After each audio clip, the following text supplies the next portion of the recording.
할렐루야. 우리 수요 저녁 예배에 오신 모든 분들, 또 가정에서 예배를 드리시는 모든 분들 주의 이름으로 축복하고 환영합니다. 다리가 불편하지 않으시면 자리에서 일어나서 기쁨으로 함께 찬양하기 원합니다. 우리 찬양하세. 찬양하겠습니다.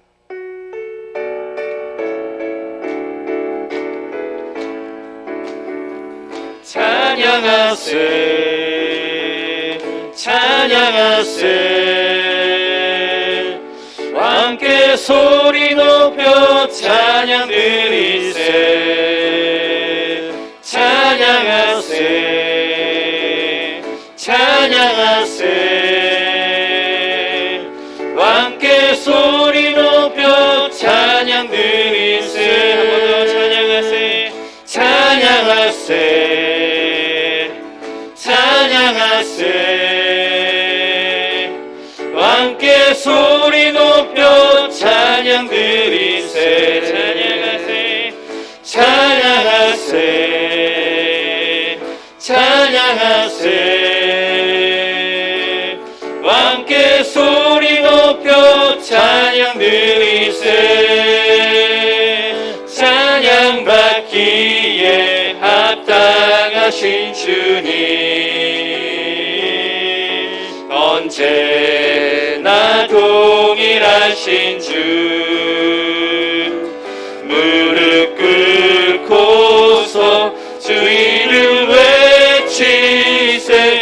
예수 나의 왕, 예수 나의 왕, 예수 나의 왕. 아멘. 찬양하세, 찬양하세, 함께 소리 높여 찬양 드리세. 찬양하세, 찬양하세, 찬양하세, 함께 소리 높여 찬양 드리세. 찬양 받기에 합당하신 주님, 언제나 동일하신 주, 무릎 꿇고서 주 이름 외치세. 예수 나의 왕, 예수 나의 왕, 예수 나의 왕. 아멘. 찬양 받기에 합당하신 주님, 언제나 동일하신 주, 무릎 꿇고서 주 이름 외치세. 예수 나의 왕, 예수 나의 왕, 예수 나의 왕. 아멘. 예수 나의 왕, 예수 나의 왕, 예수 나의 왕. 아멘. 주 이름 찬양, 주 이름 찬양, 풍요의 강물 흐르는 부유한 땅에 설 때에 주님 찬양해. 주 이름 찬양, 거칠은 광야와 같은 인생을 걸어갈 때도 주님 찬양해. 모든 축복 주신 주님 찬양하리. 어두운 날이 다가와도 나 외치리. 주의 이름을 찬양해, 주의 이름을, 주의 이름을 찬양해. 영화로운 주 이름 찬양, 주의 이름을 찬양해. 영화로운 이름, 주의 이름을 찬양해. 영화로운 주 이름 찬양. 이름 찬양 풍요의 강물 흐르는 부요한 땅에 설 때에 주님 찬양해. 아멘. 주 이름 찬양. 주 이름 찬양 거칠은 광야와 같은 인생길 걸어갈 때도 주님 찬양해. 모든 축복 주신 주님 찬양하리. 어두운 날이 다가와도 나 외치리. 주의 이름을 찬양해. 주의 이름을 찬양해. 영화로운 주 이름 찬양. 주의 이름을 찬양해. 주의 이름을 찬양해. 영화로운 주 이름 찬양. 주의 이름을 찬양해. 주의 이름을 찬양해. 영화로운 주 이름 찬양. 주 이름 찬양. 햇살이 나를 비추고 만물이 새롭게 될 때 주님 찬양해. 아멘. 주 이름 찬양. 주 이름 찬양. 가는 길 험할지라도 고통이 따를지라도 주님 찬양해. 모든 축복 주신 주님 찬양하리. 어두운 날이 다가와도 나 외치리. 주의 이름을 찬양해. 주의 이름을 찬양해. 영화로운 주 이름 찬양. 주의 이름을 찬양해. 주의 이름을 찬양해. 영화로운 주 이름 찬양. 주님은 주시며 주님은 찾으시네. 내 맘에 하는 말 주 찬양합니다. 주님은 주시며 주님은 찾으시네. 내 맘에 하는 말 주 찬양합니다. 주의 이름을 찬양해. 주의 이름을 찬양해. 영화로운 주 이름 찬양. 주의 이름을 찬양해. 주의 이름을 찬양해. 영화로운 주 이름 찬양. 주의 이름을 찬양해. 주의 이름을 찬양해. 영화로운 주 이름 찬양. 주의 이름을 찬양해. 주의 이름을 찬양해. 영화로운 주 이름 찬양. 하나님께 영광의 박수 올려드리기 원합니다. 모두 자리에 앉겠습니다.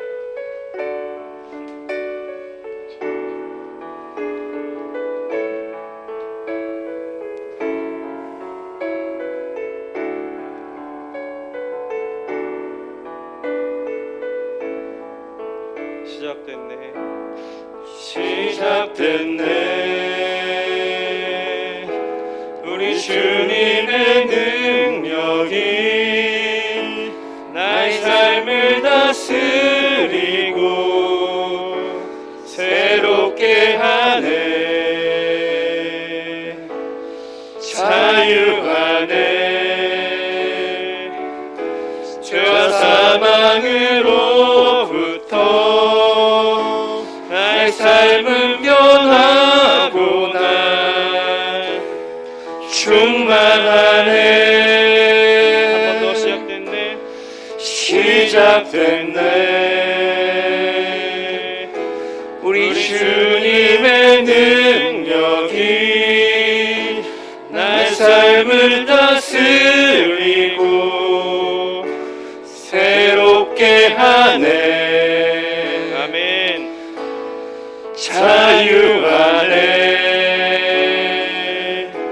죄와 사망으로부터 나의 삶은 변하구나. 충만하네. 은혜로다. 주의 은혜 한량없는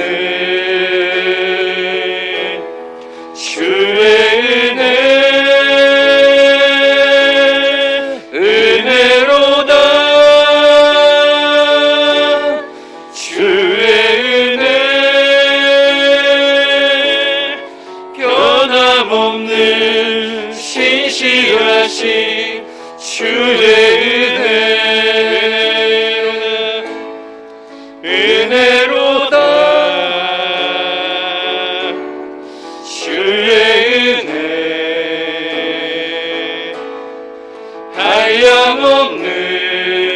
한량없는 주의 은혜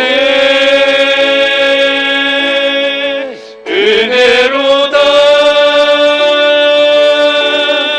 주의 은혜 변함없는 신실하신 주의 은혜 시작됐네. 우리 주님의 능력이 나의 삶을 다스리고 새롭게 하네. 자유하네. 죄와 사망으로부터 나의 삶은 변하구나. 충만하네. 은혜로다. 주의 은혜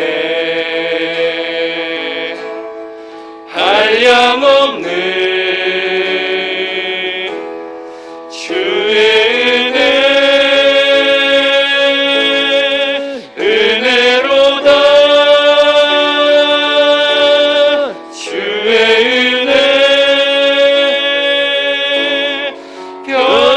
변함없는 신실하신 주의 은혜 은혜로다. 주의 은혜 한량없는 주의 은혜 은혜로다. 주의 은혜 변함없는 신실하신 주의 은혜 한 번 더 체험합니다. 시작됐네. 시작됐네. 우리 주님의 능력이 나의 삶을 다스리고 새롭게 하네. 자유하네. 죄와 사망으로부터 나의 삶은 변하구나. 충만하네.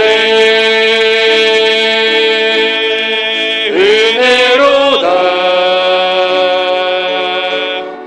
주의 은혜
변함없는 신실하신 주의 은혜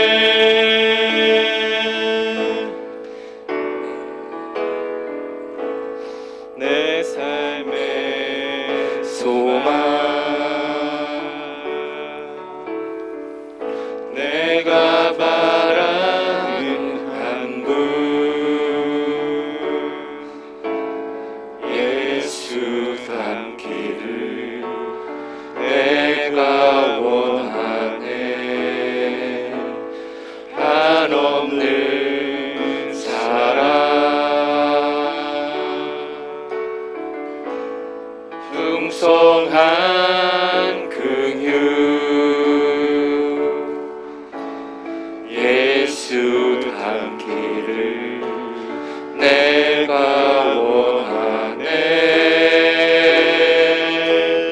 예수 닮기를 예수 보기를 예수만 높이길 내가 원하네 내 평생 소원 예수 닮기를 예수만 닮기를 내가 원하네 예수 닮기를 예수 보기를 예수만 높이길 내가 원하네 내 평생 소원 예수 닮기를 예수만 닮기를 내가 원하네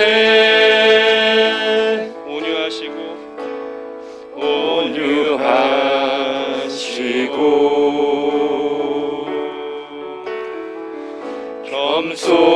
겸손하신 성품 예수 닮기를 내가 원하네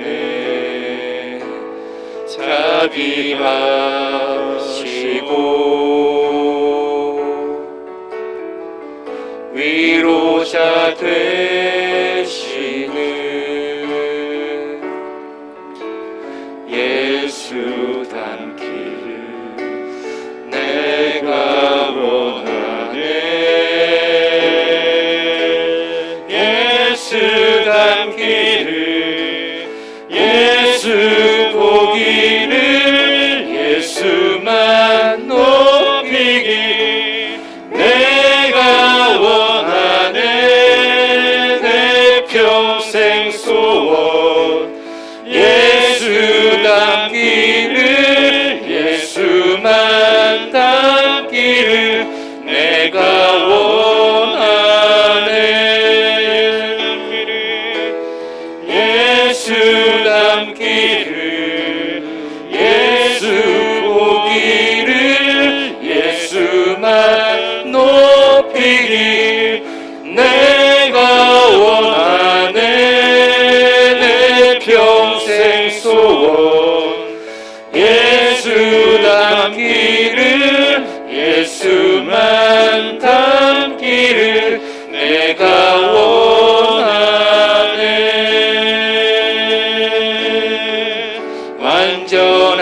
완전하신 예수 새롭게 하시네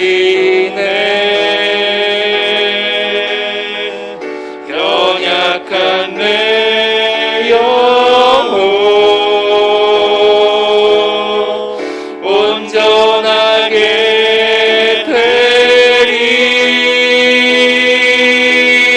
예수 닮기를 예수 보기를 예수만 높이길 내가 원하네 내 평생 소원 예수 닮기를 예수만 닮기를 내가 원하네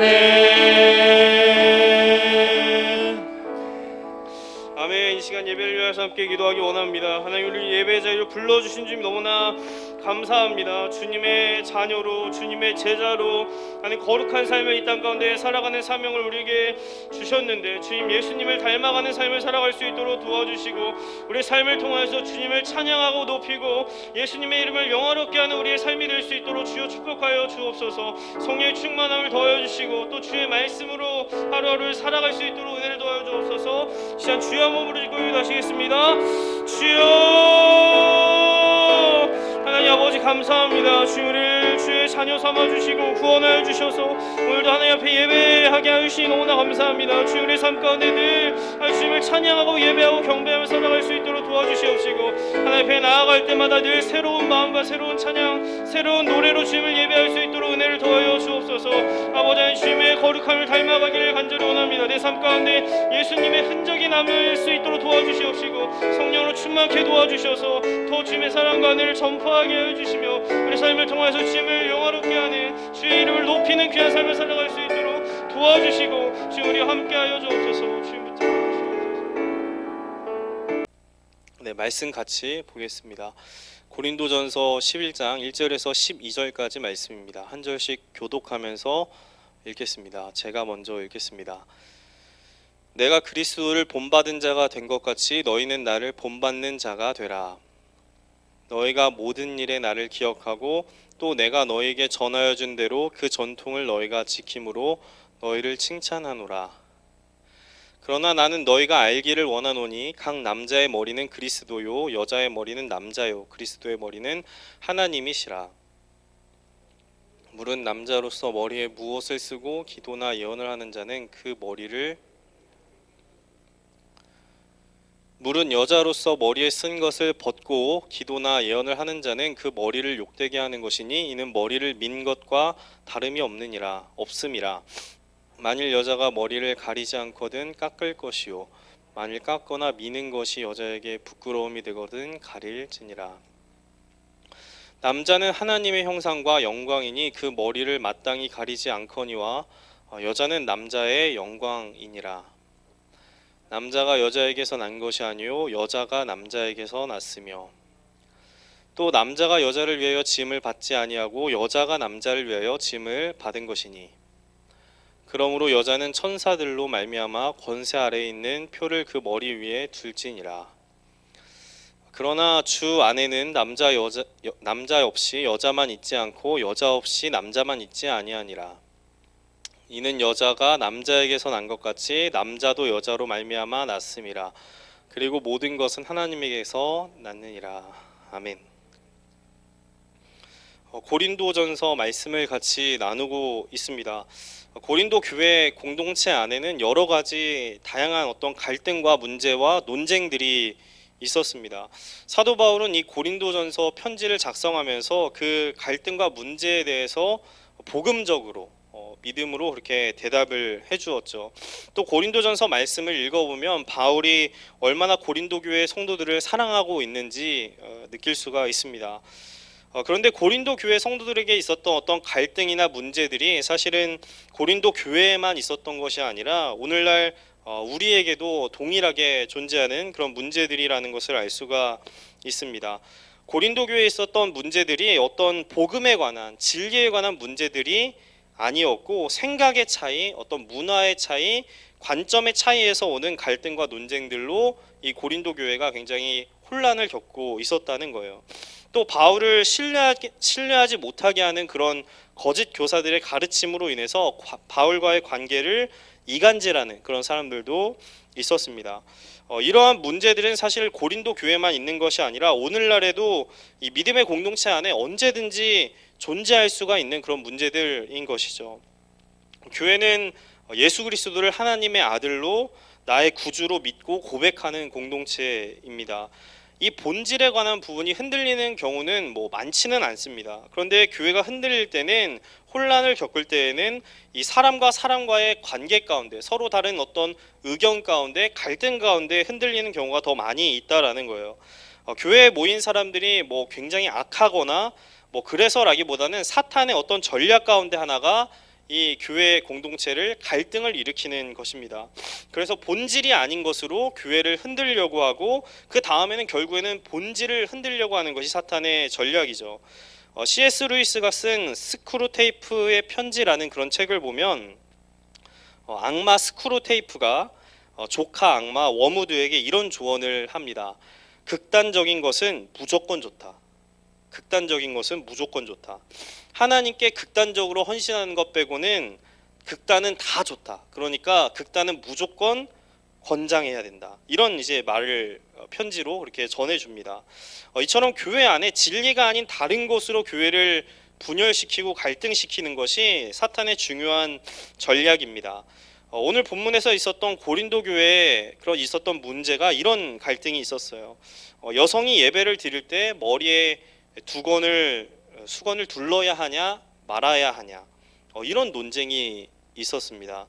당시 헬라 사회에서는 여인들이 어떤 밖에 외출을 하거나 공적인 모임에 참석할 때에는 여성들이 그 두건이나 이런 수건을 머리에 둘렀습니다. 최근에 우리나라 성당에서도 뭐 미사를 드릴 때 그 여성분들이 흰색 그 미사포를 쓰시는 분들이 있는데요. 헬라 시대의 이 문화 전통이 이어진 거라고 볼 수가 있습니다. 이것은 당시의 사회가 이제 남성 우월주의가 좀 반영된 그런 내용이기도 했는데 남자는 수건을 두르지 않았지만 여성들은 수건을 둘러야 하는 그런 문화적인 상황이 있었습니다. 그런데 여성들 가운데 이 수건을 두르지 않으려고 하는 여성들이 하나둘씩 생긴 거예요. 지금 여기 보면은 머리에 수건을 두르신 분이 없지 않습니까? 여성들이 예수님을 믿게 되었고 자유함을 얻게 되었습니다. 그래서 이제 나는 모든 율법으로부터 자유함을 얻었기 때문에 나는 그리스도로 인하여서 자유를 얻었기 때문에 머리에 두건을 쓸 필요가 없다라고 그렇게 주장하는 여성들이 생겼고 그렇게 수건을 두르지 않고 예배에 참석하는 여인들이 생기기 시작한 것입니다. 이 문제에 대해서 바울은 어떻게 대답을 했는가? 우리의 생각과는 다르게 바울이 여성은 머리에 수건을 둘러야 한다라고 그렇게 대답을 했습니다. 만일 제가 지금 여기에서 모든 여성분들은 머리에 수건을 두르고 예배에 나오셔야 됩니다. 고린도전서 말씀을 보십시오. 다 두르셔야 됩니다. 이렇게 말을 하면은 그것이 알고 싶다 해서 취재를 나와가지고 이런 요즘 세상에 이런 사람이 있다 이렇게 취재를 하겠죠. 그런데 바울이 그 시대 고린도 교회 성도들에게 그 면사포 그 수건을 둘러야 한다라고 이야기를 한 거예요. 5절 말씀입니다. 그러나 여자가 머리에 무엇을 쓰지 않는 채로 기도하거나 예언하는 것은 자기 머리를 부끄럽게 하는 것입니다. 그것은 머리를 밀어버린 것과 꼭 마찬가지입니다. 아멘. 아니 존경하는 사도 바울이 어떻게 이런 말을 할 수가 있냐. 사도 바울도 여느 다른 남자와 마찬가지구나 이런 생각을 할 수가 있습니다. 그런데 바울이 이렇게 한 이유가 있는 것이죠. 그 당시 문화적 배경을 보면 당시 헬라 사회에서는 여성들이 머리에 수건을 둘렀던 이유가 무엇이었냐면 이것은 내가 남자의 권위 아래에 있습니다 라고 하는 그런 의미였습니다. 그러니까 내가 결혼을 했다라는 표시 가운데 하나가 이 머리에 수건을 두르는 것이었어요. 또 결혼을 하지 않은 처녀의 경우에는 내가 아버지의 권위 아래에 있습니다. 이런 고백으로 그 머리에 수건을 둘렀습니다. 공적인 모임에서 수건을 두르지 않는 여인들은 그 당시에 사회적 문화적 배경에서 보면 머리에 두건을 안 쓴 여인들을 창기로 그렇게 봤습니다. 그러니까 창기들은 머리에 두건을 쓰지 않았어요. 심지어 고린도 교회 안에서 성적인 문제로 인해서 어려움을 겪는 그런 사람들도 있었습니다. 그러니까 이러한 배경을 우리가 생각을 해보면 바울이 왜 수건을 머리에 둘러야 한다라고 이야기를 한 것인지 알 수가 있는 것이죠. 바울이 어떤 남성의 우월성을 강조하기 위해서 여성의 존재를 낮추기 위해서 머리에 수건을 둘러야 한다고 이야기한 것이 아닙니다. 단지 그 시대적인 상황 가운데 무엇이 덕을 세우는 것인가에 대한 답을 이제 바울이 해준 거예요. 만일 수건을 두르지 않은 여인들이 교회에 매주 모인다고 가정을 하면 이것은 복음이 다른 사람에게 전해지는 것을 막을 수 있는 방해가 될 수가 있었습니다. 믿지 않는 사람들의 눈에서 보았을 때 교회 공동체가 어떤 부도덕한 사람들의 모임, 성적으로 문란한 사람들의 모임처럼 볼 수가 있는 그런 여지가 있었던 거죠. 그래서 여성이 머리에 수건을 두르는 것, 두르지 않는 것은 아무것도 아니고 자유롭게 그냥 선택하면 되는 것이지만, 다만 바울이 말하는 것은 무엇이 덕을 세우는 것이냐, 이것을 고민을 하라는 거예요. 여성이 머리에 수건을 두르지 않는 것은 그 시대적인 상황 가운데 덕을 세우는 것이 아니었기 때문에 바울은 수건을 쓰는 것이 더 좋겠다라고 이야기를 한 것입니다. 고린도전서 10장 23절에 바울이 이런 동일한 맥락 가운데 이런 이야기를 했습니다. 우상 제물을 어떻게 해야 되냐, 먹어도 되냐 말아야 되냐, 이런 이제 논쟁에서 바울이 이렇게 말을 했죠. 모든 것이 다 허용된다고 사람들은 말하지만 모든 것이 다 유익한 것은 아닙니다. 모든 것이 다 허용된다고 사람들은 말하지만 모든 것이 다 덕을 세우는 것은 아닙니다. 아멘. 같은 맥락에서 바울이 이야기를 한 것입니다. 여성들이 머리에 수건을 두르는 것이 훨씬 더 덕을 세우는 일이다라고 말한 거죠. 본질에 대해서, 진리에 대해서 우리는 세상과 타협하지 말아야 합니다. 주는 그리스도시요 살아계신 하나님의 아들이십니다. 이 고백은 우리가 절대로 바뀔 수가 없는 것이죠. 그러나 본질 이외의 것들에 대해서, 진리가 아닌 것들에 대해서는 우리가 훨씬 더 유연한 그런 모습을 가지고 있어야 합니다. 또 덕을 세운다고 하는 것이 어떤 옳고 그름의 문제를 초월한 것임을 보게 됩니다. 옳고 그름의 문제를 넘어설 때에 우리가 덕을 세울 수가 있다는 거예요. 제가 지난주에 덕을 세우는 것이 무엇이냐, 그것은 어떤 공동체를 생각하는 것이다. 그래서 공동체가 단단하게 세워지는 것이 덕을 세우는 것이다. 그리고 또 하나님께 영광을 돌리는 것이 덕을 세우는 것이다. 그리고 주님의 복음이 더 전파되는 것이 덕을 세우는 것이다 라고 말씀을 드렸습니다. 그런데 이 옳고 그름의 문제를 따지기 시작하면 때로는 그것이 중요하지만 덕을 세우는데 방해가 될 수가 있다라는 거예요. 옳고 그름의 문제가 사실은 굉장히 중요합니다. 무엇이 옳은가, 이것이 옳은가, 틀린가, 무엇이 더 맞는 것인가, 굉장히 중요한 문제입니다. 그런데 바울은 옳고 그름의 문제보다 교회 공동체라고 한다면, 그리스도인이라고 한다면 더 높은 가치를 추구해야 함을 말한 것입니다. 김병삼 목사님이 20, 30대에 테니스를 굉장히 좋아하셨대요. 저는 축구를 이제 좋아했는데 테니스를 굉장히 좋아하셨고 정말 좀 잘 치기도 하셨다고 합니다. 그래서 한국에 오셨을 때 교회 목사님들과 테니스를 이제 종종 치게 됐는데, 잘 치는 사람들의 이 특징은 더 잘 치는 사람과 테니스를 치고 싶어 한다는 거예요. 그러니까 내가 테니스를 좀 치면 나보다 못 치는 사람보다는 더 잘 치는 사람에게 배우고 싶고 더 재밌게 이렇게 치고 싶은 것이 이제 마음입니다. 그래서 이쪽 동네로 가서 잘한다는 사람이랑 치고 저쪽 동네로 가서 잘한다는 사람과 치고, 이런 이제 시간이 날 때 그렇게 하셨대요. 어느 날 목사님과 한편이 되어서 다른 목사님과 같이 2대2를 친 거죠. 그래서 상대분이 2명, 김병상 목사님과 다른 목사님이 한편이 돼서 테니스를 쳤는데, 공을 치다가 인이냐 아웃이냐, 공이 들어갔는데 이게 인이냐 아웃이냐로 상대편 사람과 싸움이 일어났대요. 말다툼이. 그러더니 그 상대편 아저씨가, 동네 아저씨가 목사님을 향해서 테니스 라켓을 땅바닥에 던지면서 이렇게 이제 말을 했다고 합니다. 저 땡땡은 맨날 저래, 이런 말을 했다는 거예요. 목사님이 자주 이 인이냐 아웃이냐를 가지고 굉장히 좀 강하게 이야기를 했다는 거죠. 테니스에서 이 공이 인이냐 아웃이냐, 시합에서는 이게 굉장히 중요한 문제입니다. 그런데 중요한 것은 인 아웃을 따지는 것이, 그러니까 옳고 그름을 따지는 것이 덕을 세우지 못할 때가 있다라는 거예요. 요즘 우리가 베이징 동계 올림픽을 우리가 보고 있습니다. 뉴스에 뭐 눈 뜨고 코 베이징 하면서 막 하이라이트 나오고 그러는데 왜 이렇게 억울한 판정이 많은지 모르겠어요.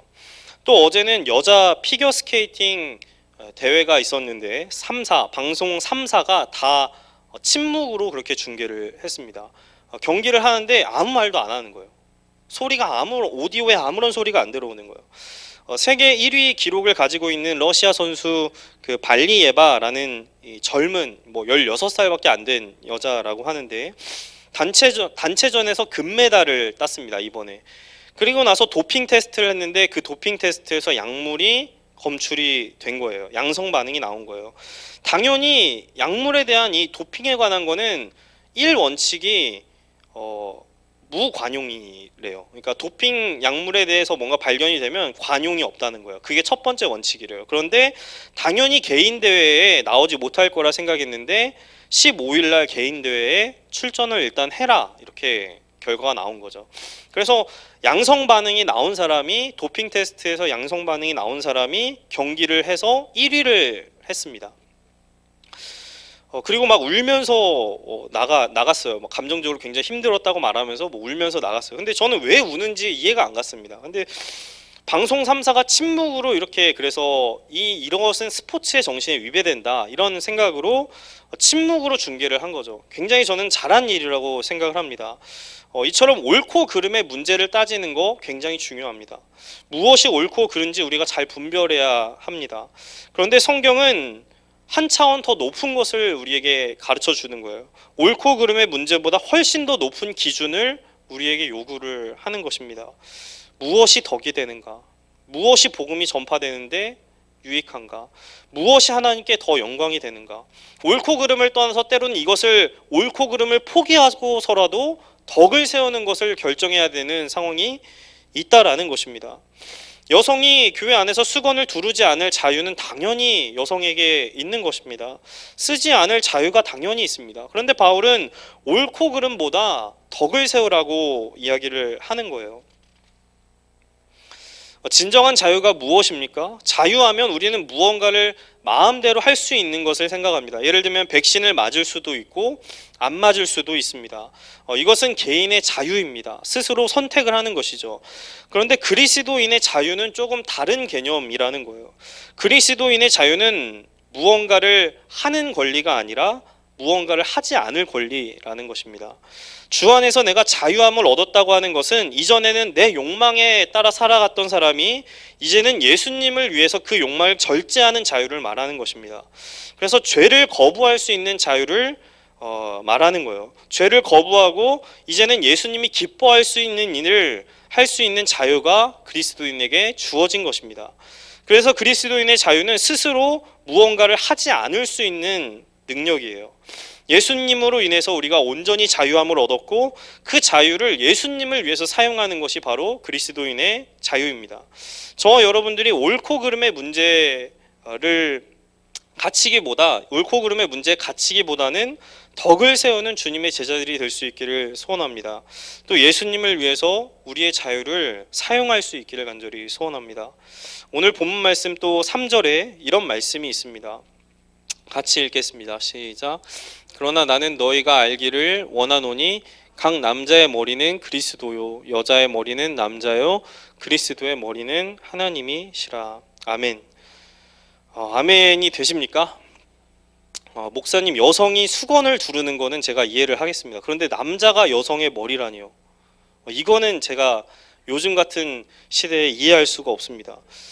오해하지 말아야 될 것은 이 바울이 이 남성 우월주의자가 아니었다라는 거죠. 그래서 11절과 12절에 결론을 이렇게 말을 했습니다. 3절에서는 이렇게 말을 했는데 결론은 결국에는 11절과 12절 말씀입니다. 같이 읽겠습니다. 시작. 그러나 주님 안에서는 남자 없이 여자가 있지 않고 여자 없이 남자가 있지 않습니다.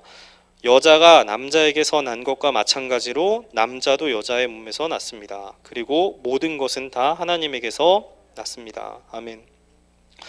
바울의 결론은 남자가 여자의 머리니까 여자는 무조건 복종해야 돼, 이런 말이 아니라는 거죠. 남자와 여자는 둘 다 동등한 존재이고 누가 우월한 존재가 아니라 서로를 돕는 존재이고 또 남자 여자 모두가 하나님께로부터 났다고 바울이 분명하게 말을 합니다. 그러면 왜 남자가 여자의 머리가 된다라고 말을 했을까? 그 이유는 대표성의 의미가 있습니다. 머리라고 하는 단어가 이 주관자 또는 질서라는 뜻으로 이제 번역이 되는 단어인데 남자가 한 가정의 대표가 된다는 거예요. 남자가 우월하다는 뜻이 아니라 여자보다 더 뛰어나다는 것이 아니라 한 가정의 남자가 대표가 된다라는 것입니다. 사람이 모이고 공동체가 만들어집니다. 그러면 그 공동체에는 반드시 대표자가 생기게 되어 있어요. 그래서 그 공동체를 이끌어 가야 하는 그런 리더가 생기게 됩니다. 그러면 그 리더가 하는 일이 무엇입니까? 리더는 방향을 정해야 하고요. 또 리더는 무슨 일이 있을 때 책임을 져야 합니다. 리더는 그 공동체를 섬겨야 합니다. 속회가 만들어졌습니다. 그러면 그 속회에서 가장 수고하는 분들이 누구입니까? 속장님들이 아무래도 제일 수고를 많이 하시는 거죠. 남자가 여자의 머리가 된다라고 하는 것은 이런 의미가 있는 것입니다. 남자의 말에 무조건 복종하십시오 이런 뜻이 아니라 남자가 가정을 대표하는 권위가 남자에게 주어졌고 이 무거운 책임이 남자들에게 주어졌다는 거예요. 그러니까 이게 굉장히 기쁜 말이 아닙니다. 예수님을 보면 그것을 알 수가 있는데 예수님은 하나님과 동등된 분이셨지만 하나님의 권위에 복종하셨죠. 그래서 하나님이신 그분이 사람으로 이 땅에 오셨고 죽기까지 그렇게 하나님의 말씀에 순종하시고 그렇게 보여주셨습니다. 이것이 예수님의 권위를 가지신 예수님의 모습이에요. 그리고 남자의 머리가 예수님이라는 것을 분명히 밝히고 있습니다. 그러면 남자가 어떻게 살아야 하는지가 나오는 거죠. 남자로 하여금 그 가정을 잘 섬기는 자가 되라는 그런 말씀인 거예요. 그래서 각 가정에서 남자가 감당해야 하는 모습이 무엇입니까? 예수님의 모습을 남자가 각 가정에서 감당을 해야 한다는 것입니다. 그 가정의 대표자가 되어서 가정을 책임을 져야 하고 그리고 무언가 방향을 정해야 하고 그리고 그 가정을 잘 섬겨야 한다라는 것이죠. 유진 피터슨 목사님이 쓴 메시지 성경에는 이 부분이 이렇게 번역이 되어 있는데 훨씬 더 좀 새번역 성경보다 쉬워서 같이 읽기를 원합니다. 3절 시작. 부부 관계에서 남편의 권위는 그리스도에게서 오고 아내의 권위는 남편에게서 그리스도의 권위는 하나님의 그리스도의 권위를 존중하지 않으면서 하나님과 대화하거나 하나님에 대해 말하는 사람이 있다면 그는 그리스도의 명예를 실추시키는 자입니다.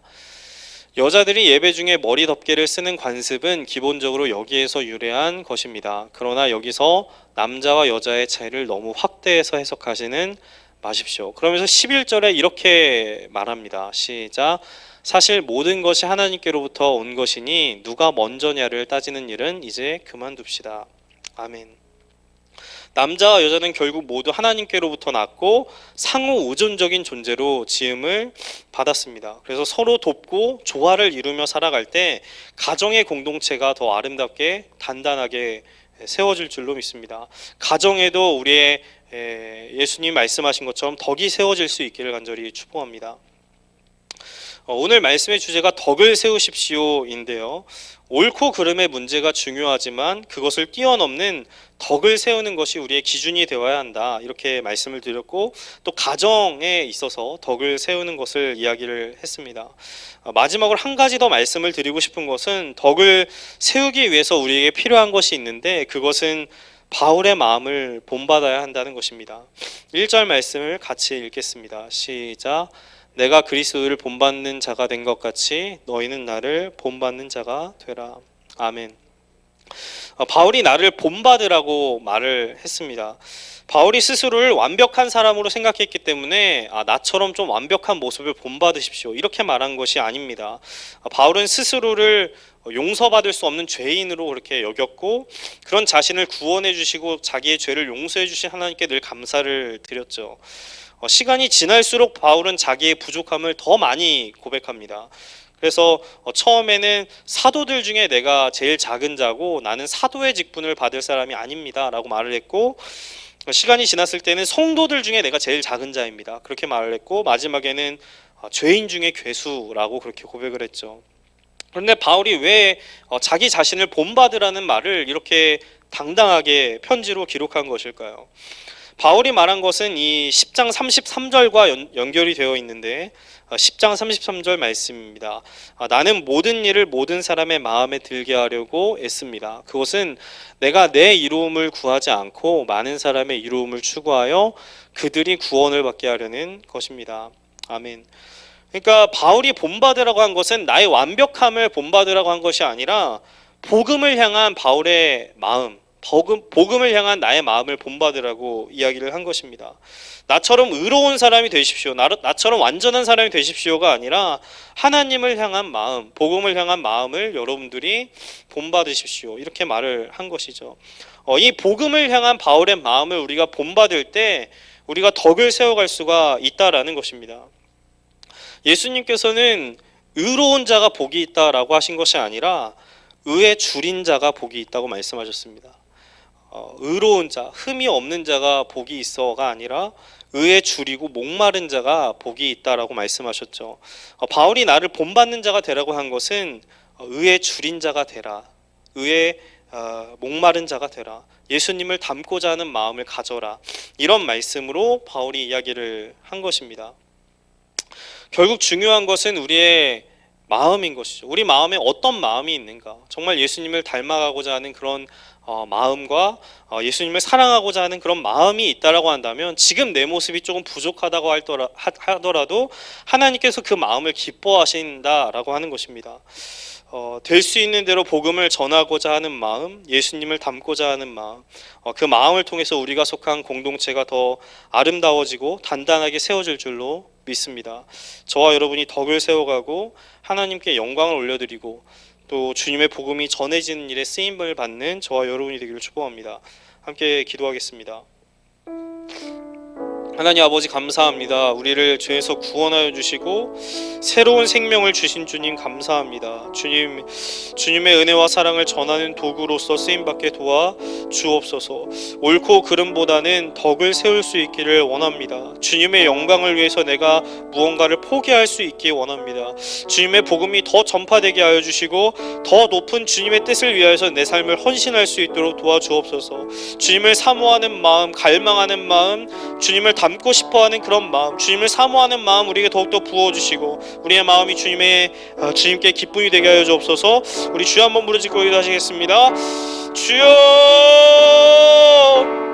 하나님 아버지 감사합니다. 주님의 은혜를 감사합니다. 우리 함께 하시고 우리를 기뻐하시는 주님 감사합니다. 주님 앞에 늘 나아갈 때마다 주님의 은혜를 고백하게 하여 주시옵시고 하나님의 사랑을 고백할 수 있도록 주의 은혜를 더하여 주옵소서.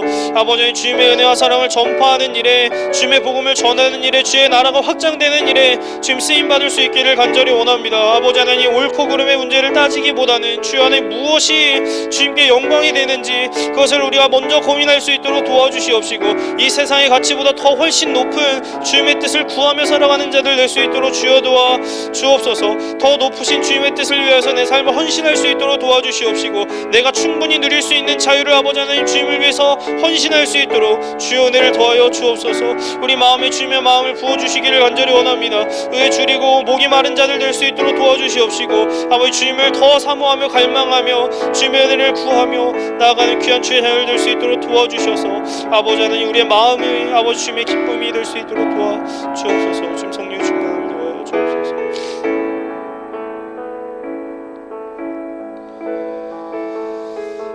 이 모든 말씀 우리 주 예수님의 이름으로 간절히 기도합니다. 우리 함께 결단하며 찬양 드리기 원합니다. 예수 닮기를 찬양하기 원합니다.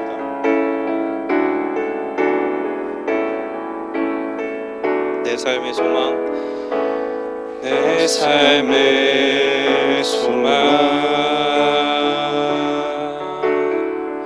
내가 바라는 한 분,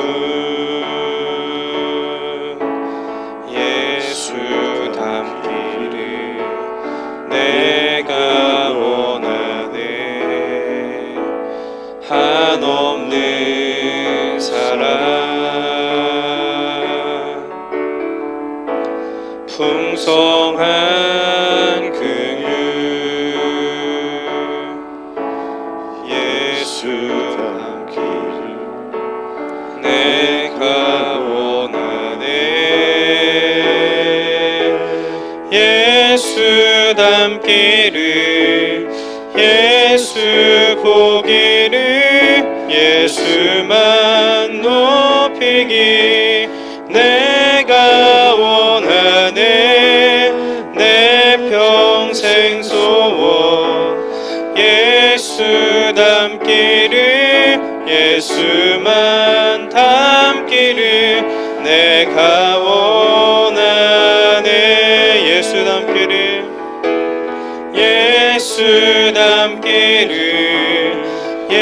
예수 보기를 예수만 높이기 내가 원하네 내 평생 소원 예수 닮기를 예수만 닮기를 내가 원하네. 하나님 아버지 감사합니다. 오늘도 주님의 전에 나와 하나님을 예배하게 하여 주시고 주의 말씀을 듣게 하여 주시니 감사합니다.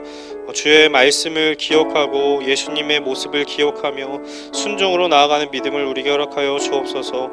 무엇이 주님의 뜻인지 하나님의 나라를 확장해 나가는 것이 무엇인지 주님께 영광이 되는 것이 무엇인지를 우리가 분별할 수 있도록 도와주시고 더 진리 되시는 주님만을 붙들게 도와주시며 그 외의 것들에 대해서는 주님의 마음을 따라서 주님의 뜻을 따라서 행할 수 있도록 주여 도와 주옵소서. 그래서 우리의 삶을 통해서 주님의 영광을 드러낼 수 있도록 도와주시고 더 예수님의 삶을 닮아가고 예수님의 손과 발이 되어서 세상을 섬길 수 있도록 도와주시며 주님의 사랑과 은혜를 전파하는 도구로서 한 사람 한 사람 사용하여 주옵소서. 모든 영광 주님께 올려드리며 예수님의 이름으로 간절히 기도합니다. 아멘. 우리 아버지여 이름이 거룩히 여김을 받으시오며 나라의 마옵시며 뜻이 하늘에서 이루어진 것 같이 땅에서도 이루어지이다. 오늘날 우리에게 일용할 양식을 주옵시고 우리가 우리에게 죄 지은 자를 사하여 준 것 같이 우리 죄를 사하여 주옵시고 우리를 시험에 들게 하지 마옵시며 다만 악에서 구하옵소서. 대개 나라 권세와 영광이 아버지께 영원히 있사옵나이다. 아멘.